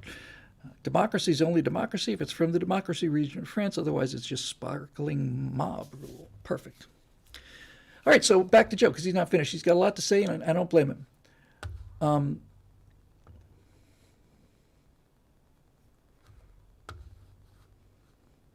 I do not buy that many voters split their tickets. If you're voting for the Republican governor, why wouldn't you vote for the Senate Republican candidate? That makes no sense to me, especially since Republicans outperformed Democrats by over 6 million votes nationwide in the congressional races, even with lower than expected Republican turnout. I feel like my vote does not count, and I am considering completely tuning out of politics and not participating anymore. How the hell does an amazing candidate like Carrie Lake lose to that basement-dwelling, unpleasant, prepubescent sea hag? Ooh, competition tonight is fierce. Just so happens that Katie Hobbs, as Secretary of State in Arizona, was in charge of overseeing and conducting her own election for governor, and there you go. There was an essay I read quite a while ago, and it was about a U.S. president in a time of war who passed on a sealed diplomatic pouch, and he kind of did it, so that everybody could see it stayed sealed. And the guy who was writing this essay said that it wasn't even a question of looking into it. It was a question of impropriety. It was like, not only are we not going to break this established law that diplomatic messages are immune to interference, otherwise there's no point in having diplomats, and diplomats can avoid trouble. He said it's not just that we don't look into it. It's like we not only are not looking into that pouch, we cannot be seen to be looking into that pouch. We cannot be seen to perhaps have looked into the pouch. It is propriety. It's a sense of adherence to principles and rules. And this is the problem we have. Whether there's cheating or not, the entire situation has been handled with such a lack of propriety that I don't have any confidence in it. I don't. When they stop counting, I'm not going to get into. I've refuted that many times. We probably all know it by now. Okay, so let's see here. How is this not a conflict of interest, and why wouldn't you recuse yourself of that role to make the voters feel more confident? Now we're on to the main point here, Joe. Why wouldn't you, right? Why wouldn't you do that? Why did Katie Hobbs not recuse herself from being in charge of an election that she was in? It's a clear conflict of interest. Why didn't she do it? And the reason she didn't do it is because she's a progressive. These people do not have rules other than win at all costs, period. They don't look at it as something dishonorable. They look at the adherence to rules when you don't have to, when you can cheat. They look at that as stupidity on our part, stupidity. So this is the thing that we got to get into our heads. These are not people that have the same code of ethics as we do. Their code of ethics is actually very simple. We're the ones who follow the laws and obey the rules, and they know that. So when they change the rules or break the laws, they know that we're going to go along with it because that's how we're built. And when we wonder why they don't do the right thing, it's because they think they are doing the right thing. They're doing the right thing by getting the election to come out the way they want it so that they can then go on to bring all of these virtuous things to all of these poor people who are in terrible, terrible, terrible situation in this god-awful, horrible country of ours, right? That's what they believe. They believe that the ends justifies the means, and that's how you end up with 100 million people dead in the Soviet Union. Well, we're doing this because of the vision. All right, well, the vision is mass graves. That's the vision. That's the vision. But the ends never justify the means. If you go down that road, you're finished. You must continue to apply the standards to your means, or else the ends are not worth getting to. All right, almost there. What's your take on this? Well, I just gave it to you. Has the media smear campaign against us MAGA types really worked, or is all of this an underhanded effort from those in powers? Yes, both. P.S. Don't buy into the media hype with Trump and DeSantis. The media and Rhino establishment is just trying to divide the Republican Party so America First candidates can't win elections in the future. Also, do not buy into the narrative that we had lousy candidates. Blake Masters was a great candidate. He seemed to be. Kerry Lake was a great candidate. Dr. Oz was a great candidate compared to the brain-deaded blob. New Hampshire's Senate candidate was a four-star general. And war hero Laxalt in Nevada was a good candidate. Mitch McConnell and Kevin McCarthy have to go. Yes, amen. And when I heard that they are reelected as a Senate minority leader, I just said, well, all right, the beatings will continue until morale improves. That's exactly what's going to happen. I sat next to that turtle 12 years ago and was astonished at how petty and territorial he was. What a small thinker he was, you know? How when you asked him about how what changes can happen now that we've won the House or the Senate, and it's like, well, we can cut $7 billion from a $4,000 billion budget. That's it? That's it, Mitch? That's it? That's what you got? That's all? Oh, that's quite an achievement. Okay, all right. Yes, the establishment is the problem. The establishment is the problem. I have it from first-person authority, an extremely credible person who was in the room when representatives from the Bush campaign came to try and get an endorsement and basically said, if Hillary wins, she'll be a great president. We just can't let Trump get it. You know, if Hillary wins, everything will be fine. This is what the leading Republican candidate was saying at the time. Jeb Bush's campaign said that verbatim, and my friend just went, I don't think so. Okay.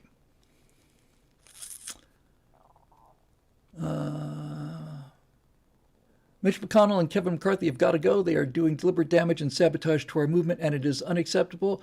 This is a MAGA party now, and never Trump or Republicans need to get out of the way and step aside. With great pessimism, Joe. Joe, I feel your pessimism, and I sometimes feel what you probably feel, which goes past pessimism into despair. And one of the things that helps me out of it the most is realizing that this is exactly, precisely what they're trying to accomplish, is the state of despair, the state of disengagement.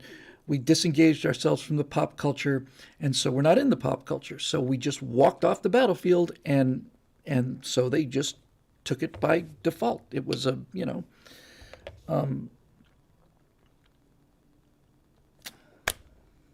man, I'm getting concerned about this. Forfeit. So we got to stay on the field, and we got to keep fighting. But nevertheless, all of that's very, very well said, very well written, by the way, and thank you for that that outburst of purity and honesty. From Bill Whittle Fan 89. My God, I didn't know there were 89 of you. As you are probably aware, in addition to voter fraud having occurred in this past election cycle, it was also discovered that Mitch McConnell mismanaged Senate campaign funding by funding super PACs against conservative candidates while simultaneously denying funding to Republicans in close Senate House races, i.e. Blake Masters. Blake Masters is a perfect example, yes. Moreover, McConnell was just reelected to the Republican Senate Minority Leader despite opposition from several Republicans, including Ted Cruz, Mike Lee, and Marco Rubio.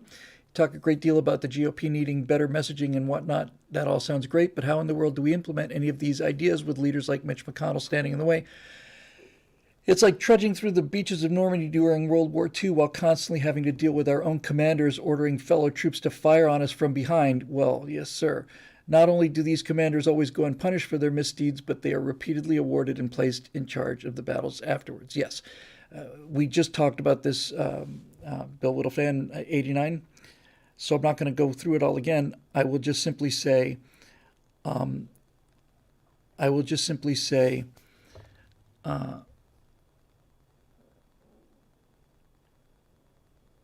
Mitch McConnell would rather be the Senate Minority Leader than have a Republican majority in the Senate. I think there's no question about that. Okay, Rusha Dark, right-wing authoritarianism. Third time's a charm. It's been up there 3 times. Okay. And I'm going to have to go after this one, I think. Let me see if I can get Cody. I got a bunch of them.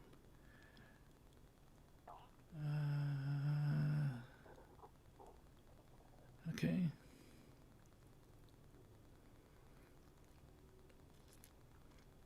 Okay. What I'll do is I'll get this one for Marusha, and then I might do one more, and then we're gonna have to bump the rest of them. I'm sorry. I don't mind doing the 3 hour show, the 4 hour shows, which we've done a lot of lately, but tonight I can't. I just can't. I gotta be someplace. Oh, you've got to be kidding.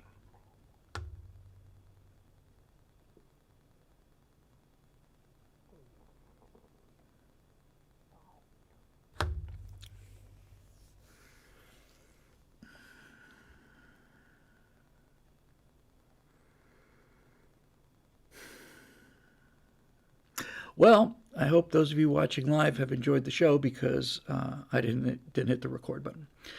I hit the go live button, and I think that's a record because the record button is a tiny little button off to the side, 3 buttons over, and I didn't press it. So all of this stuff has gone out live into the vapor, and it will not be visible for anybody else to see because it's not recorded, and I'm not going to start recording it now. So consider yourselves at a backstage special show by invitation only because I am overworked, and that is a rookie error. It's the new software. It's just plain. It's this big. Anyway, we're having fun, so there you go. I'll tell you what I'm going to do, Marusha. I'm going to consider that a sign. And I will get to it next time, which will be the 4th time, but at least that time it'll be recorded so that other people can get a chance to see it as well. Oh my God. Oh, wait a minute. Marusha says, Bill, YouTube will still keep the live stream and you can recover it later. Yes, I can. It should just record it, I think. I need a checklist is right. Who needs checklists? I can remember everything. Okay, yeah, there you go. All right, good. So I'll go and I'll get it on YouTube, and then I'll see if I have to repost it or put it in the right playlist and stuff. But in any event, I'm going to call it a night anyway because it's. I said I need a short show tonight, and it's an hour and a half, so I'm pretty much done. Eric Gotts for $5 says, how many super chats to hire Bill a personal assistant? Well, I guess it depends on the quality of the personal assistant. But there you go. Yeah, I'm sorry about, especially to the members, if there's some people with questions that have been posted 3 times, and I think the thing to do is next time when I go to the forums, if you could put 3rd time in brackets or something, either before the question, 4th time, I'll go and try and get them in order. But anyway, that's good. Thank you for that, Marusha. I was just about to, yeah, but it's there, isn't it? Yes. Okay. Yeah, it's kind of an abrupt ending, but that's what we do.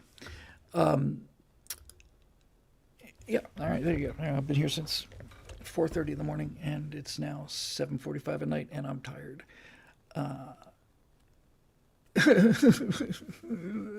My life is so hard. This isn't work. It's never been work. I haven't gone to work in 13 years. Thanks to the members at BillWhittle.com who make all of this stuff possible. It's genuinely true. I have not gone to work in 13 years. I've just done what I love doing, and the members out there have made it possible for me and also for Steve and Scott and Alfonso and Mark, our editor, and everybody else. Yeah, consider pre-screening the questions beforehand. That would mean that I'd have to prepare for the show, and that would mean time away from the writing, but it's not a bad idea. I did that for a number of shows, by the way, back in the day. I would say during the first 100. I remember I cut and paste the questions and stacked them up and put them in order. That way we didn't get duplicates. I'm just going to have to make time. I'm just going to have to put an extra half hour in front of this and kind of get to it. Final thoughts? There is one final thought, and it's a question. It was a real simple one. And I don't know the answer, but I do know the question. Some of these, to be fair, are I don't recognize the Republican Party and post-election thoughts. And I think we covered most of these. But if you don't feel like it got covered, then for God's sakes, do it again. All right, so I'm going to end with this one because I don't want... all right, I'm going to do two more. Marusha, I'm sorry. I just... let me see what this is. Let me see what... Right-wing authoritarianism... Okay, this is a very big issue. If you can just put it back again, I'm sorry. I can't do this one briefly, but these other two I can.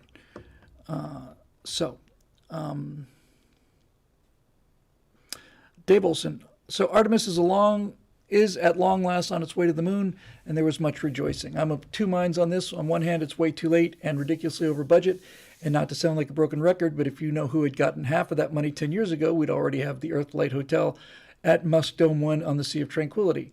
On the other hand, I was born a few days before Apollo 15 blasted off, and there have been moonwalkers my whole life, and now that we're down to 4 remaining, any lunar progress is good. I just want the next batch of moonwalkers to be Americans, regardless of what they look like, which bathroom they use, who they marry, or by what name they call God. Any thoughts? Yes. First of all, you bring up something very, very interesting that I had not considered. And the question is,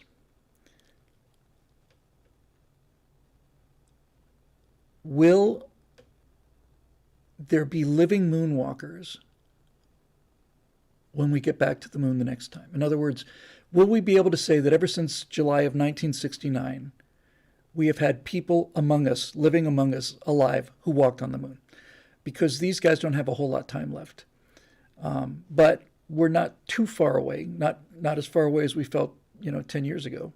Because 10 years ago, we didn't feel 12 years away. 10 years ago, I felt like we were a century away. That's an interesting question. I don't remember the exact date, but I'm pretty sure that no one who has walked on the moon was born after 1935. I think that's it. So there's that. Now, as far as the rest of it goes, yes, I want to see an American on the moon, and I don't think anybody's going to beat us there. But I am concerned about this whole image of Artemis, that when you hear them talking about it, the first things that come out of their mouths are, well, it'll give us a chance to have the first woman on the moon and the first person of color on the moon. And that's the first thing. That's what they lead with.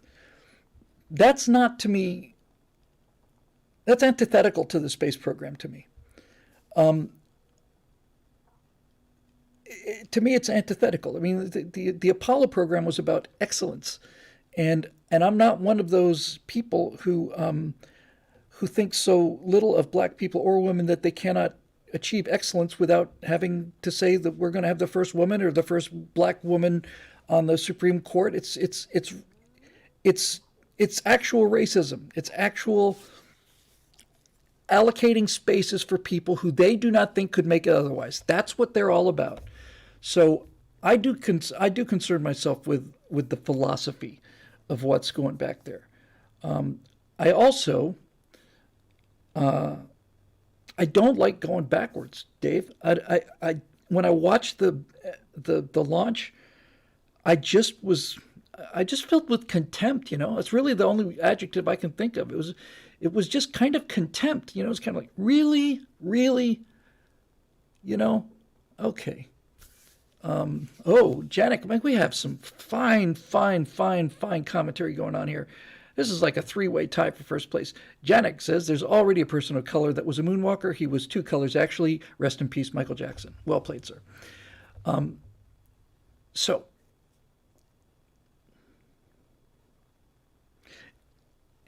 if the mission is to put a quota system on the moon so we can talk about more equity at home, then I'm half inclined to say, you know what, you can just keep it.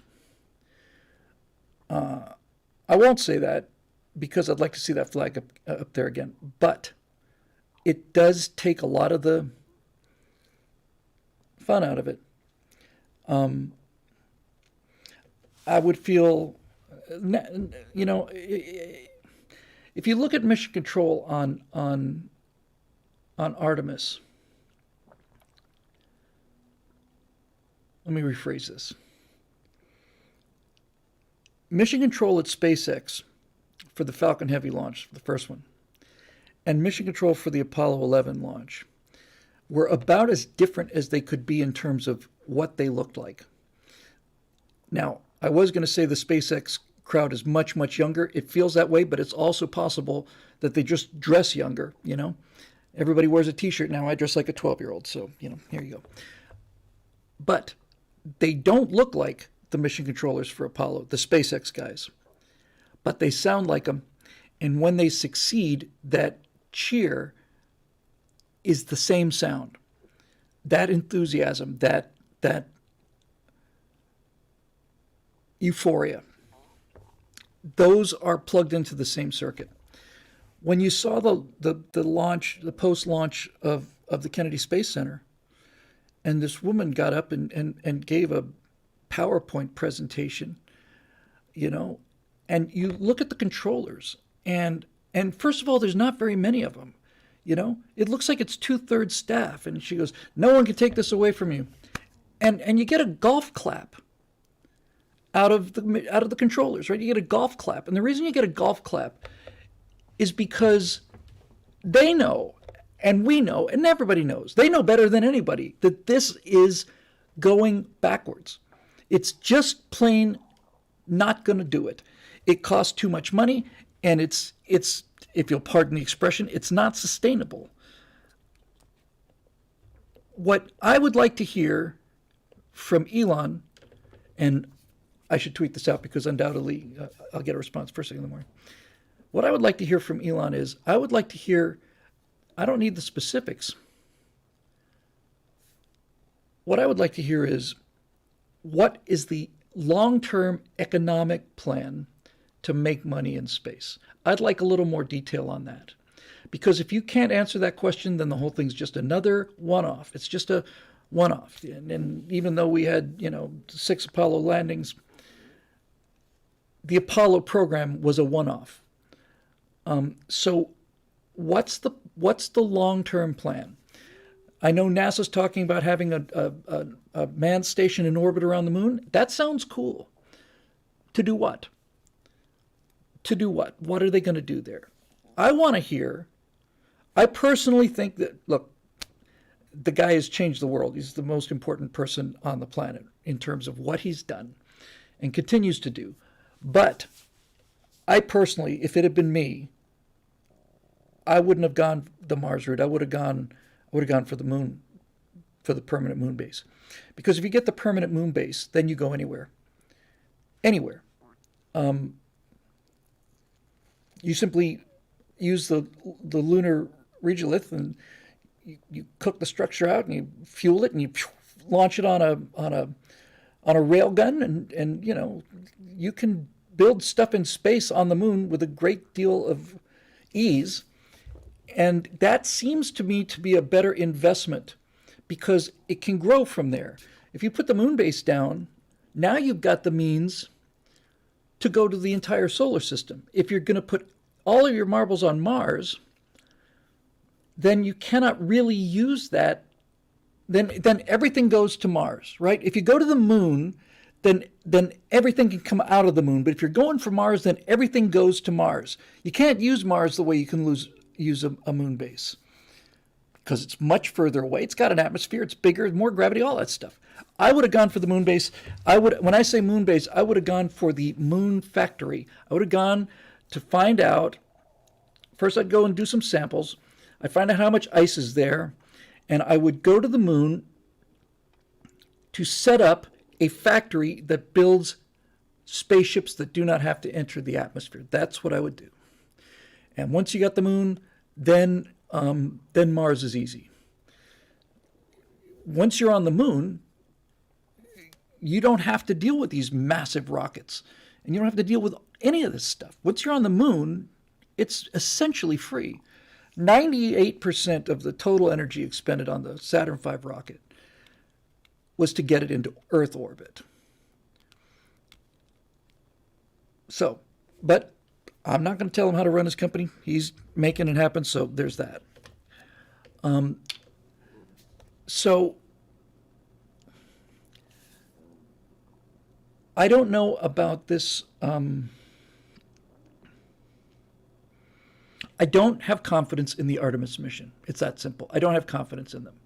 I wouldn't fly on that capsule. In fact, the most depressing thing about the Artemis mission is the TV camera inside the capsule. When you look inside the Dragon capsule and you see those guys in those SpaceX pressure suits, that looks like that is a 21st century spacecraft. You look at the inside of the Orion capsule, and it looks like a cramped version of the command module. It's bigger, but it doesn't look it. And you've got this guy, in the suit. The reason I don't have confidence in one of the many reasons I don't have confidence in Artemis is because of the quality of the footage that they're sending back. I'm looking for this incredible footage of the moon. It's like, I can't find it. I see a picture of the, a third of the bottom end of the thing, and it's completely blown out to white. They can't even get the television signals right. It's not building my confidence. The thing about that Falcon Heavy launch wasn't just the two boosters coming down. It was when the fairing came off of that, and there's that red roadster, and you've got this guy in a modern-looking pressure suit, and you got "Don't Panic" on the navigation screen. That quality looked so good that I could not believe it was real, because it was so real. But the stuff that they're beaming down, the animation, the quality of the computer animation that they are sending out to the world on the Artemis mission would have been appalling in 1995. In 1995 would have been an embarrassing effort, right? How hard is this? How hard is it, right? I don't know. But I know it's easy. What I mean is how is it that NASA's not even able to get the little things right? Why? Because there's nobody owns it. Because nobody owns it. It's just what it is. So I don't have a great deal of confidence in it. I know for a certain fact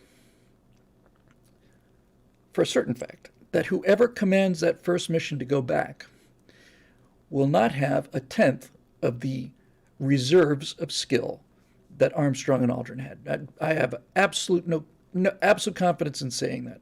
I'm not saying they won't be trained.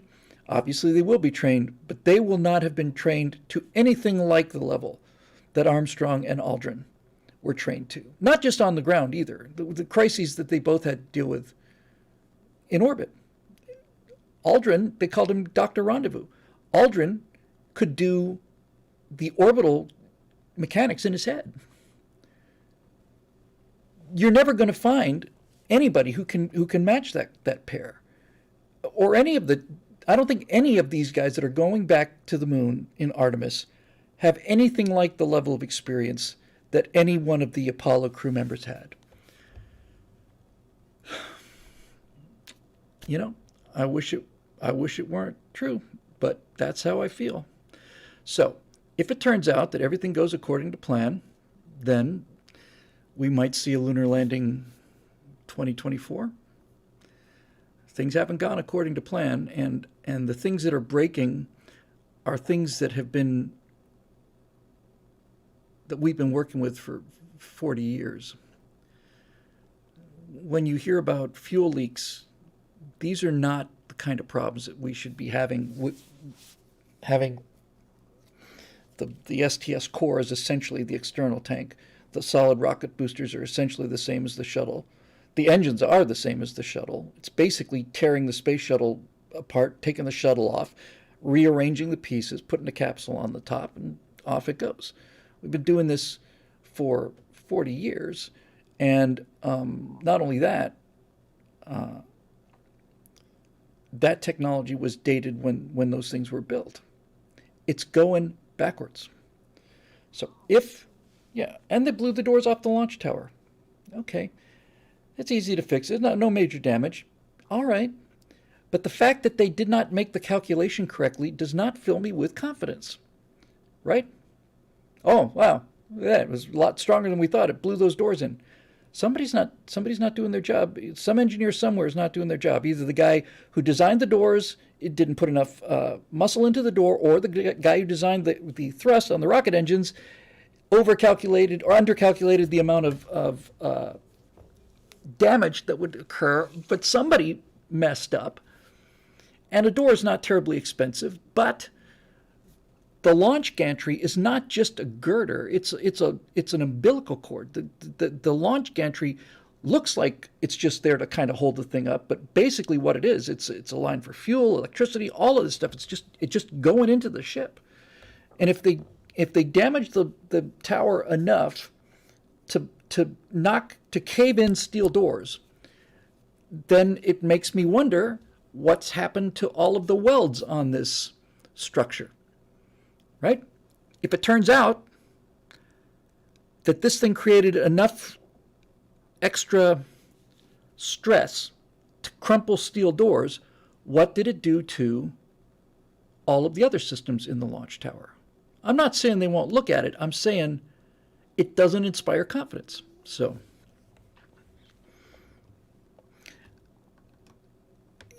this is going to go like the dirigibles. I think I got them backwards, the R100 and the R101. Doesn't matter.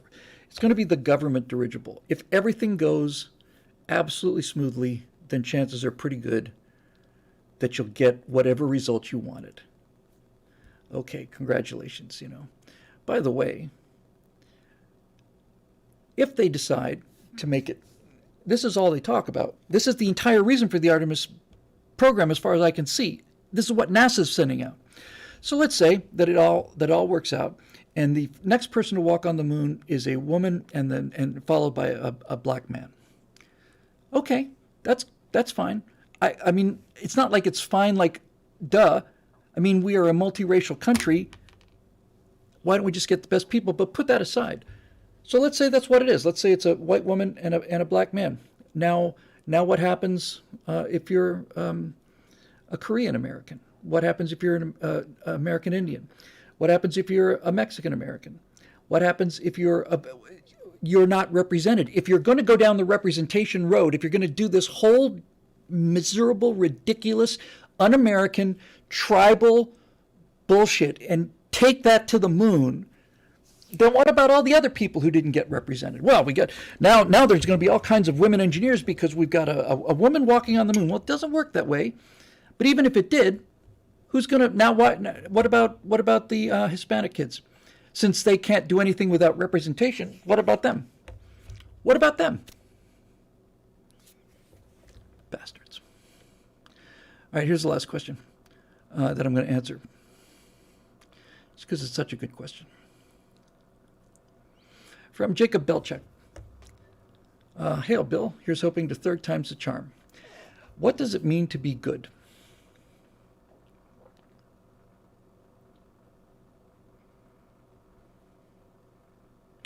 First thing to come out of my head is that quote. I don't remember who said it. It was a Supreme Court justice. When he was being asked to define pornography, he said, I can't define it, but I know it when I see it. Yeah, why not a black woman? I have no problem with black women at all. I'm just saying, if that's the reason you're going, if you're going for inclusion, diversity, and all the rest of this stuff, then okay, then all right, that's what it is. It's a PR show for a political viewpoint. So what does it mean to be good? Well, we live in an imperfect world, and we should grab the happiness where we can. My goal for the society that I would like to see in place here would be a society that produces maximum happiness for the largest number of people. And we all know what causes people to be happy, and we know what causes them to be unhappy. If they don't feel like they have control over their lives, they're unhappy. If they're constantly worried about money, they're unhappy.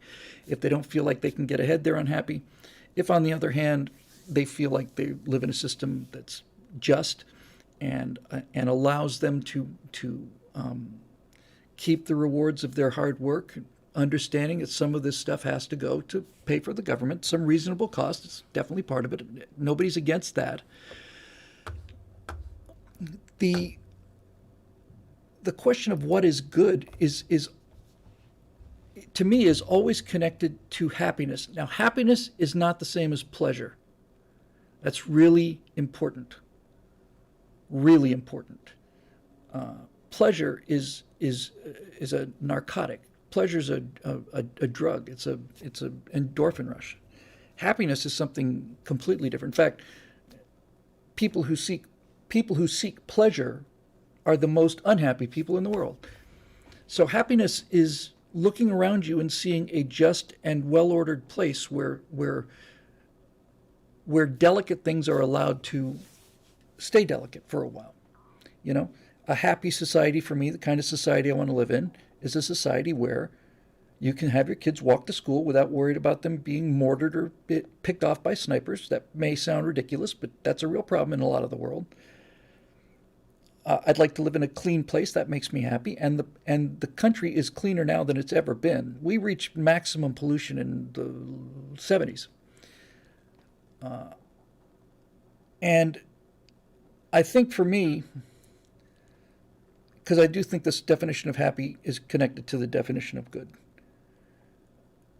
The Greek definition of happiness was using whatever talents you may have to their maximum ability. And that is something that I can certainly connect to. The happiest I've been have been the moments when I felt like I was doing my best work. That's when I'm most happy. So what does that have to do with being good? There is footage that was famous footage, and it was famous because British propagandists did a very early version of looping it. But there's a film of Hitler stomping his feet and going, yes, kind of like this, when he's in Paris, because he was in the First World War. The French were the eternal enemies of Germans. He's captured the enemy capital. By the old school rules, he's just won the jackpot. And that, and maybe one other example, are the only times that man is smiling. The man isn't smiling because he's not happy, and he's not happy because he's not a good man. I don't know exactly how to link those two things together, but I know that that's true, that Hitler's not a happy guy. Stalin's not a happy guy. And Lincoln wasn't a happy guy either, but Lincoln was a good man. He was striving for something that created happiness. He wanted pain to go away. That's what I think earthly definition of happiness is, of goodness is. Being a good person is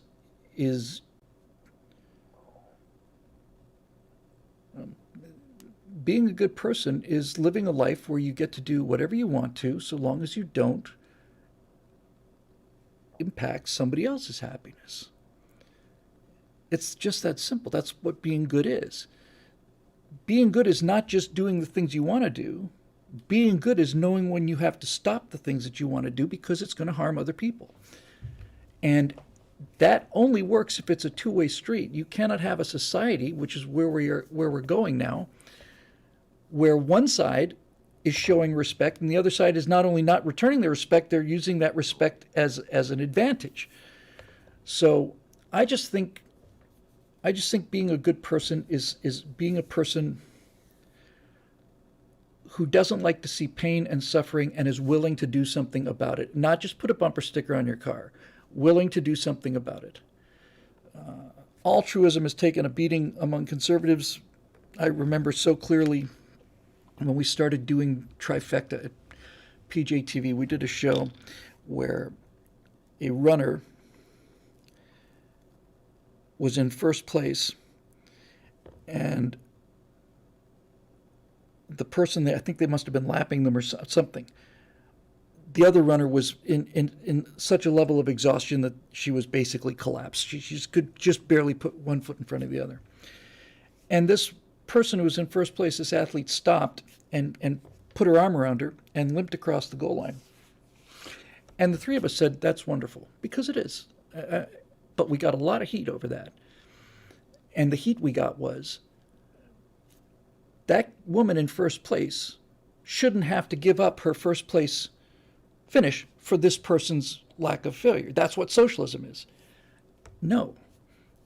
Socialism is being forced to give up your first place position. That's what socialism is. Socialism is where you are not allowed to make a choice. You must stop running and you must help that person. And when you must do it, there's no goodness in it at all, right? There's no moral choice. There's no sacrifice. I'm going to sacrifice something I want and have worked hard for, which is first place finish, in order to do this, which I think is more important. That's doing the right thing, not the smart thing. And frankly, I think that's probably it, really. I think the definition of goodness is a person who, when confronted with the choice of doing the right thing or the smart thing, takes the right thing, even if it means they get hurt. I don't know if I've ever told this story before. I might have told it once, but I don't think I've told it before. Everybody, I've talked about my dad and how much, I learned from him and how much I respected him and stuff. But like every other family, it doesn't always go smoothly. So when I was 16 or 17, I got my first Camaro. It was 1970 Camaro. I got it in 1976 or 77, I guess. Loved that car. I was working full-time at I was working part-time at the Miami Planetarium, and I was paying for half of it, and my dad was paying the other half. That was the deal. Well, some real chicanery went on at the planetarium, political chicanery, and I quit. And my dad said, okay, you got to sell the car. I said, can I have just a couple weeks to try and find another job? Nope, list it now. Before the internet, that meant you had to put an ad in the Sunday paper. Okay. I don't remember this, but my sister told me that I spent the last night in the car. I was not happy about that.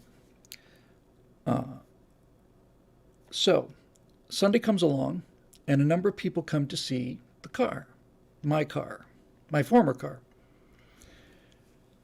And it was a used car in the 70s, so I think these numbers are about right. Somebody came at the end of the day. The sun was really kind of going, it was practically getting dark. A guy came by late in the day, and he said, is the car still for sale? And I said, yeah. No one had met the price before. He said, what are you asking for it? I said, $1,800. He said, okay. You won't take a check? No, I'm sorry. I understand. He said, if we have a deal, I will go to the bank and I will come back with a certified check. Is that good for you? For $1,800, that's what you're asking for. I said, yeah, that's fine. Sounds great. So he got in his car and drove off. And 10 or 15 minutes, well, not even that long, 5 minutes later, somebody else comes by, completely different person. They come by and they say, is the car still for sale? I said, no, I'm afraid somebody just took it. And my dad had come out somewhere at this point, and this guy said, I'll give you $2,000 in cash for it right now. And I said, I'm sorry, I've made an agreement. I've already sold this car to somebody else. And then my dad said, no, you're taking the $2,000. You have no idea whether that guy's coming back or not. He's offering you more money. You're going to take the $2,000. You're going to take it right now. And I said, no, I'm not. I'm not. I'm not going to take it right now. I told this guy, gave him my word, and I'm not going back on it. You will take this money. You have no idea if that guy's coming back. Got in a big screaming match with my dad over this. And I just didn't back down. I said, no, I'm not going to do it. I'm not going to do it. Any questions? I said I was going to do it. I said I've made a deal. I made a deal. And that's what I did. So the guy came back and I got $1,800 and he drove my car off. And my mom said, I have never been prouder of you than I was just now. And that was one of those moments where that should have gone the other way, you know? I should have been the one saying, take the $2,000, and my dad should have been the one saying, no, you gave your word. That's how that should have gone. But it didn't go that way. And that's the difference between me and my dad. It just is. I've always been that way. I had a teacher tell me, didn't tell me anything, told my mom. I was in second grade, and there was a PTA meeting. It's in British schools. And the teacher, my mom told me the story. Teacher said, Mrs. Whittle, can I talk to you for a minute about Bill? And she goes, yeah, this is a problem. I said, no, not a problem. I just want to let you know something. I had a dream about your son a couple nights ago. You say that nowadays, you're already in the clink. My mom said, really, that's unusual. She was very unusual. I've never had a dream about a student before. But I just wanted to tell you, here's the dream. The classroom was on fire, and your son was standing on my desk showing people how to get out of the room. And I thought, wow, that's kind of cool for a second grader. So on some level, I did many, many, many awful things after that. But I never hurt anybody on purpose. And I think that's ultimately it. I never hurt anybody on purpose. And I was never cruel to anybody. And I always wanted to do the right thing, even when I fell way short of it. So that's how I feel. And sometimes I feel like this is why I feel so much pressure on getting things right, you know? It's like the classroom is on fire, and somebody's got to show people how to get out of this building. And if no one else is going to do it, then it's going to be me. In fact, I'm going to go first, and I'm hoping there are people coming with me, but if they're not, then I'm still going. And all of you feel the same way. That's why you're here. That's why you're watching it right now. Okay, so anyway, that's that. Once again, thanks to the members at BillWhittle.com. And very grateful to all of you. And the best part of this job by far is the quality of the people that come and listen to the show. People like you, and people like you who are watching. Hopefully, I will hopefully be able to get this off of YouTube and get the live stream and work it out. Anyway, that's that. So thanks again very much for all the support, and we will see you Monday night, I think, for the Stratosphere Studio. Take care. Keep your eyes on the exits. Know where the fire extinguishers are. Always have a plan.